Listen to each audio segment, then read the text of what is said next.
Hello, everyone. It is day 31 of quarantine, and it's another dreary Monday, another rainy, dreary Monday.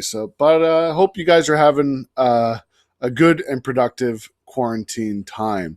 So, for today's video and for the videos for this week, a good friend of mine suggested that I do a series of videos on songwriting. Well, I wanted to be a little bit more broad than that. By the way, you should check out her album on Spotify. But I wanted to do a little bit more. So we're going to do a series on writing music. And as we do this series, I'm actually going to write a piece for String Ensemble kind of in real time. I'm going to go through these steps right after I'm finished with each day's video. So I've written a couple pieces of music before. Both have been for orchestra. They both started as string ensemble pieces. One was expanded to being for full orchestra. The other was expanded for being string ensemble plus choir.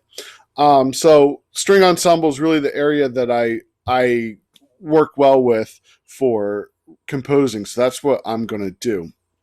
So when I've done my compositions before, one of the first things I focused on was the form. What form did I want to use? Now, in classical music, there's a bunch of different already kind of prescribed forms that we can follow.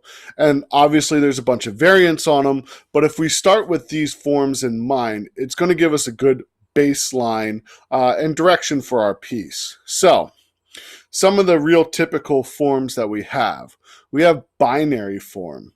Basically, this is just two themes that are expanded upon and mixed up in. If you hear the term a sonata, it's probably in some form of complicated binary form. The next term is called ternary form.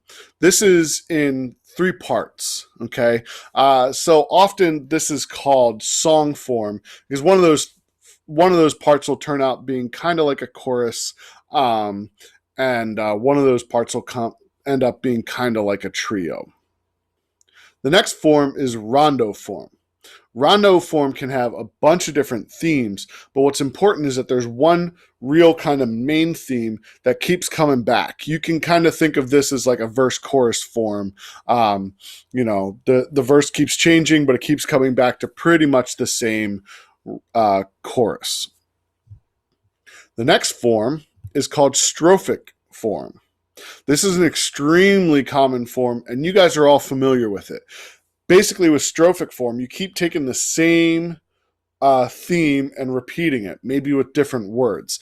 If you think of a lot of church hymns are in strophic form, or like nursery rhyme style songs like Twinkle Twinkle Little Star, it's strophic form. It's the same idea. It just keeps coming back and being repeated with different words, essentially. The next form is called through composed. In through composed, there's no repeating themes at all. I don't advise writing in this style. I know of exactly one famous piece that's through composed. That's Bohemian Rhapsody.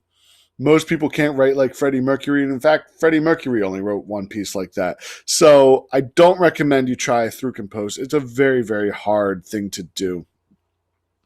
Next is very similar to through composed, and that's called progressive form. In progressive form,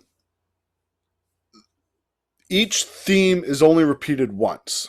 So you'll like have a theme, and then you'll repeat that theme, then you'll go to the next theme, then you'll repeat that theme, then you'll go to the next theme. So it keeps doing kind of pairs of themes, but no theme is repeated back to. I don't know any famous piece that's written this way, but it does exist. It was very popular back in the very early Catholic Church styles, like the Gregorian chants and that kind of stuff. A lot of those were in progressive form.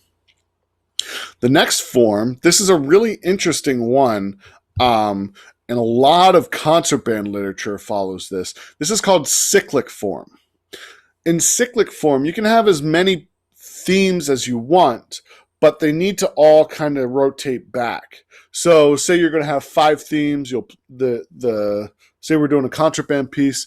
Contraband will play the first theme, then the second theme, then the third theme, then the fourth theme, then the fifth theme. Then we're going back to that first theme, second theme, third theme. You might stop at some point, but you're going to go in a cycle through these themes. The last form that I want to hit on is what we call theme and variation. In theme and variation, we're only taking one theme, but we're going to keep doing variants on it. Okay, so you're going to play Twinkle Twinkle Little Star, and then maybe for variation 1, you're going to play the same thing but in minor. For variation 2, you're going to play the same thing but with a bunch of extra passing tones and stuff like that added in. It's just taking that theme and just keep reworking it like that. When analyzing forms, we use letters and sometimes numbers. The first theme we hear would be assigned a letter A.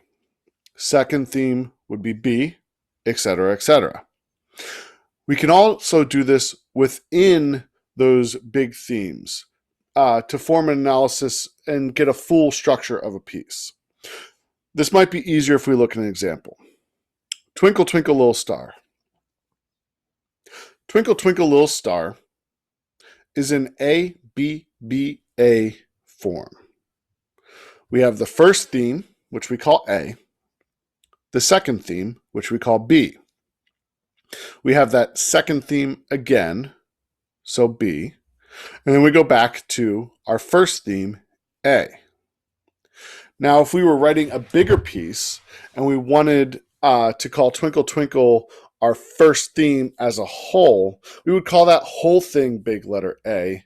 And instead, the analysis breakdown would make that so that the first line would be little letter A, second line little letter B, third line little letter B again, fourth line little letter A.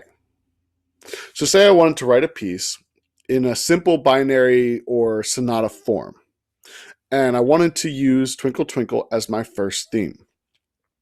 I would probably want to do that big A twice. That's pretty common for sonata form. Next, I would want to move to a different theme, say hot cross buns. That would be assigned big letter B.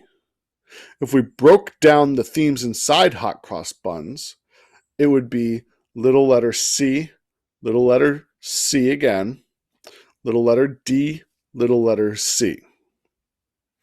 In binary or sonata form, we would probably want to then return to Twinkle Twinkle Little Star so that the overall form would be A, A, B, A.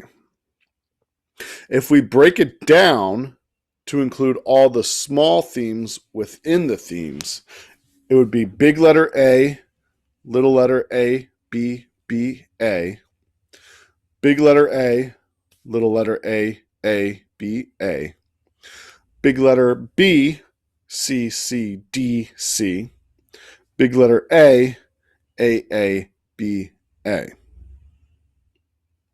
So we are going to look back at the first step in writing my own piece for our string ensemble. I'm going to use that exact form. So I can see I'm going to need to write 4 musical themes to fit them into the form. Now, this is not to say that you can't write these themes and decide that I don't like this order. And you can absolutely try messing with the themes and rearranging the themes and seeing if it comes into a different form that you like better. One of my private lesson students was working on a piece of music, and this was one of the first things we did. She came to me with a piece, and we identified the forms, we identified the themes, and tried to rearrange them and see if we liked the themes better in a different form. You can absolutely mess with the order and see what you come up with. So this is my step 1 in writing a piece of music, is deciding on a form. In our next video, we'll go on to the next step, and we'll keep going until we've got a full piece of music composed. See you next time. Bye.